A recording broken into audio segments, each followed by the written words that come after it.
Hey there, Marvel enthusiasts. Today I'm going to talk a little bit about my thoughts on the Season 2 premiere of Loki. To start off, there will be spoilers aplenty, so if you haven't seen the premiere yet, you should probably go watch that first. Though, if you're someone who doesn't care about spoilers, I'm not going to stop you from watching this video first, so let's just get into it. First, I want to talk about the start of the episode, because it definitely confused me at first with what was happening. So, the Mobius and Hunter B-52 that we see at the end of Loki Season 1, and at the very start of this episode, are those characters in a past version of the TVA. This fact, along with the fact that Loki was able to damage the TVA logo on the floor when he crashes through the window in a flying car, and that it remained after he time-slipped and all the other damage was repaired, suggests that the TVA either now or has always still existed on some sort of timeline. And this makes sense considering that Kang, or He Who Remains, had to create the TVA at some point, and therefore there must be some sort of start and end point to the TVA itself. Though clearly time, or whatever you want to call it at this point honestly, works differently in the TVA and in fact operates more like the time travel we see in movies like Back to the Future, wherein Loki is able to alter the future by interacting with the past.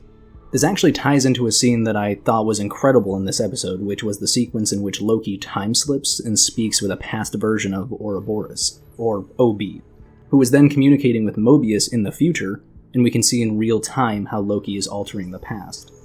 Not only is this scene pretty hilarious and a treat to watch, but it also breaks the rules of time travel that were established in Avengers Endgame. And even in the first season of Loki, as going back in time and altering events should actually create a whole new timeline. Though, for whatever reason, Loki is now able to alter the past and present of the TVA. And we learn that this is because his being has essentially been split across the multiverse and time itself. And therefore he keeps time-slipping to different points on the timeline, as he himself is not all in one place. They seemingly resolve this plot point by the end of the episode, as Mobius and OB use a temporal aura extractor to pull Loki from the timeline.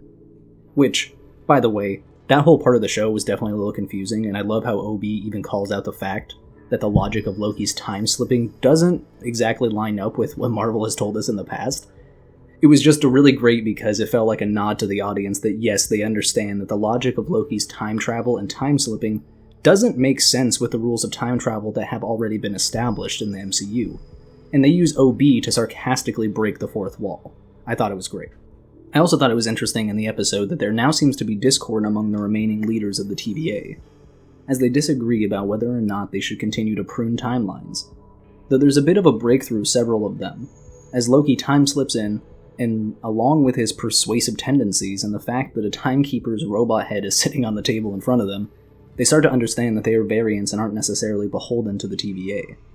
However, General Dox seems to just go off the deep end and rounds up a whole bunch of hunters and reset charges, and she may be going after Sylvie, but she may also simply be attempting to prune as many timelines as possible. We aren't really given an answer yet. We also do not know who in this episode pruned Loki from behind, and I wonder if it was actually one of the other primary characters like Mobius, Hunter B-52, or even OB, but from the future, because they know that Loki needed to be pruned at that moment in order for him to be pulled from the temporal loom and not be lost to time.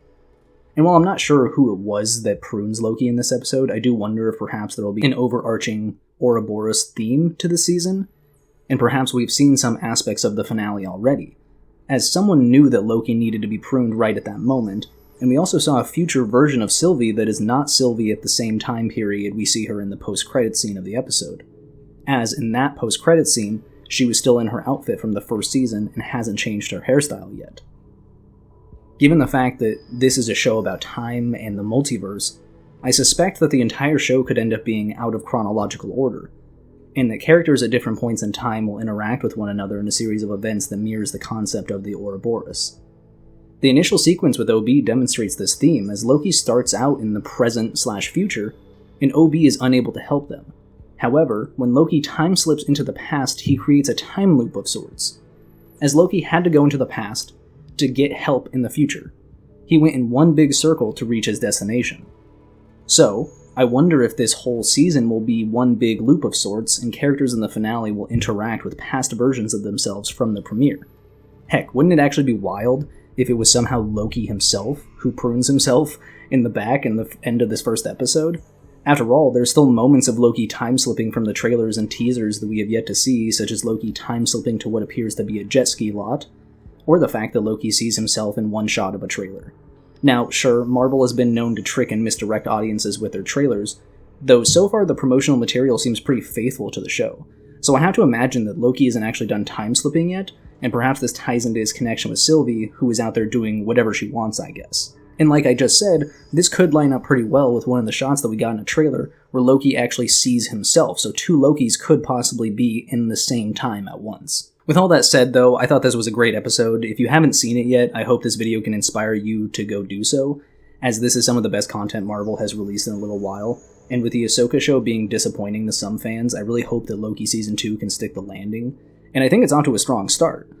But what do you think? Who pruned Loki? Why was Sylvie there in the TVA when Loki is pruned? Where are the hunters in general going through that time door? What is Ravonna Renslayer's connection to He Who Remains? Like, that was a big component. Like, why doesn't she remember it? Because clearly she has some connection to He Who Remains, and I imagine that's going to be a big focus of this season, is figuring out what that connection is between Ravonna Renslayer and Kang the Conqueror / He Who Remains, because clearly that has something to do with it. I wonder if it has something to do with what Kang said he's lost. He's like, you have no idea what I've lost in Quantum Mania movie. And so I wonder if somehow Ravonna ties into that, though it's very odd that her memory is wiped and she doesn't remember what's going on. So I almost wonder if it's not He Who Remains that Ravonna was actually talking to, but at the same time, I watched it with subtitles and it calls him He Who Remains, so I kind of have to imagine that that is who it is. So I just wonder why he wiped her memory. But got no idea on that one. Moreover, just as another final note, how did He Who Remain actually usurp the TVA from the other Kangs? Because we see Loki prune the mural of the Timekeepers, and behind it are actually statues of Kangs.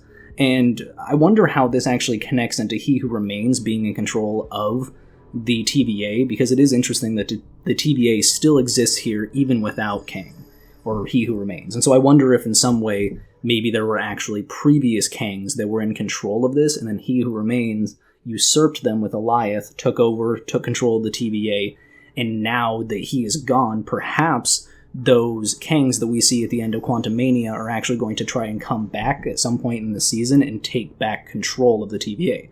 I think that would be a pretty awesome direction for the season, but honestly, I don't know where it's going to go. I definitely think that they're going to explore more about Ravonna Renslayer, but that's about all I've got right now, so I hope you enjoyed this video, and the premiere of Loki Season 2 as well, if you watched it, and if you didn't watch it, I'd definitely, like I said, I'd consider go watching that, and hey, if you like this video, consider subscribing to the channel, and maybe give me a like if you're feeling wild.